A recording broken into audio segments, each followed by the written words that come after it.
ಈ ವಕೀಲರ ಕಚೇರಿಗೆ ವಾಣಿಜ್ಯ ವಿದ್ಯುತ್ ಸುಂಕವನ್ನು ವಿಧಿಸಲಾಗುವುದಿಲ್ಲ. ಏನಾದರೂ ಕಮರ್ಷಿಯಲ್ ಬಿಲ್ ಮಾಡ್ತಾ ಇದ್ದರೆ ಅದನ್ನು ರೆಸಿಡೆನ್ಷಿಯಲ್ ಬಿಲ್ ಮಾಡಿಸ್ಕೊಳ್ಬೇಕು ಅಂತ ಹೇಳಿ ಈ ಒಂದು ತೀರ್ಪನ್ನು ನೀಡಿದಂತಹ ಹೈಕೋರ್ಟಿನ ಅಂದರೆ ಉಚ್ಚ ನ್ಯಾಯಾಲಯದ ನ್ಯಾಯಮೂರ್ತಿಗಳಾದಂತಹ ಜಸ್ಟಿಸ್ ನಮಸ್ಕಾರ ವೀಕ್ಷಕರೇ, ನಾನು ನಿಮ್ಮ ಮಂಜುನಾಥ್ ಅಡ್ವೊಕೇಟ್ ಮಾತಾಡ್ತಾ ಇರೋದು.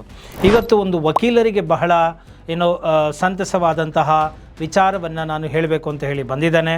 ಈ ಒಂದು ವಕೀಲರ ಒಂದು ವೃತ್ತಿ ಬಂದು ನೋಬೆಲ್ ಪ್ರೊಫೆಷನ್ ಅಂತ ಹೇಳಲಾಗುತ್ತೆ.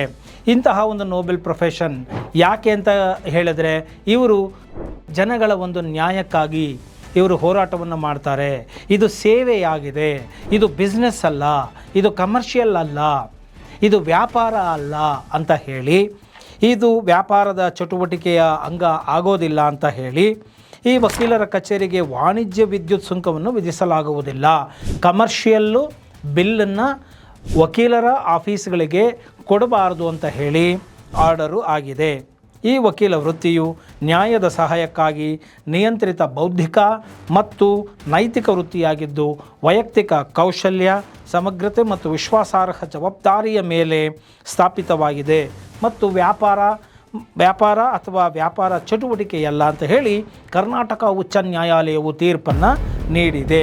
ಕೆ ರಾಮಭಟ್ ಮತ್ತು ಇತರರು ಬೆಂಗಳೂರಿನಲ್ಲಿ ಈ ಒಂದು ವಿದ್ಯುತ್ ಸರಬರಾಜು ಕಂಪನಿ ಬೆಸ್ಕಾಮನ್ನ ಇತರರು ಪಾರ್ಟಿ ಮಾಡಿದರು.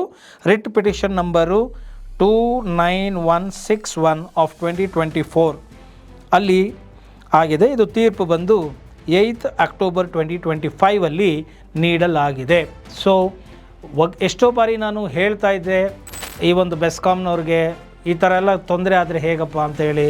ಸರ್ ಅವರು ಹೇಳ್ತಾರೆ, ಸರ್ ನಮಗೇನು ಬಂದಿಲ್ಲ, ಇನ್ನು ಈ ಒಂದು ಶಟರ್ ಇದ್ದರೆ ಸಾಕು, ಅದು ಕಮರ್ಷಿಯಲ್ ಅಂತ ನಾವು ತೊಗೊಂಡ್ಬಿಡ್ತೀವಿ. ಒಂದು ಆಫೀಸ್ಗೆ ಒಂದು ಶಟರ್ ಇದ್ದರೆ ಅದಕ್ಕೆ ನಾವು ಕಮರ್ಷಿಯಲ್ ಅಂತ ಮಾಡಿಬಿಡ್ತೀವಿ ಅಂತ. ಸೊ ಆದ್ದರಿಂದ ಈ ಎಲ್ಲ ನನ್ನ ವಕೀಲ ಮಿತ್ರ ಬಾಂಧವರು ಯಾರಿದ್ದಾರೆ, ನನ್ನ ಫೆಟರ್ನಿಟಿ ಮೆಂಬರ್ಸ್ಗಳು ಯಾರಿದ್ದಾರೆ, ಅಥವಾ ನಿಮ್ಮ ಪ್ರೀತಿಯ ವಕೀಲರುಗಳಿಗೆ ಈ ಒಂದು ವಿಡಿಯೋ ಯಾರು ನೋಡಿರ್ತೀರಾ ಅದನ್ನು ಅವರಿಗೆ ತಿಳಿಸಿಕೊಡಿ. ಸೊ ಈ ರೀತಿಯಾದಂತಹ ಒಂದು ಆರ್ಡರ್ ಇದೆ ಅಂತ ಹೇಳಿ, ಏನಾದರೂ ಕಮರ್ಷಿಯಲ್ ಬಿಲ್ ಮಾಡ್ತಾಯಿದ್ರೆ ಅದನ್ನು ರೆಸಿಡೆನ್ಷಿಯಲ್ ಬಿಲ್ ಮಾಡಿಸ್ಕೊಳ್ಬೇಕು ಅಂತ ಹೇಳಿ ಈ ಒಂದು ತೀರ್ಪನ್ನು ನೀಡಿದಂತಹ ಹೈಕೋರ್ಟಿನ ಅಂದರೆ ಉಚ್ಚ ನ್ಯಾಯಾಲಯದ ನ್ಯಾಯಮೂರ್ತಿಗಳಾದಂತಹ ಜಸ್ಟಿಸ್ KS ಹೇಮಲೇಖ ಅವರು ಈ ಒಂದು ತೀರ್ಪನ್ನು ನೀಡಿದ್ದಾರೆ.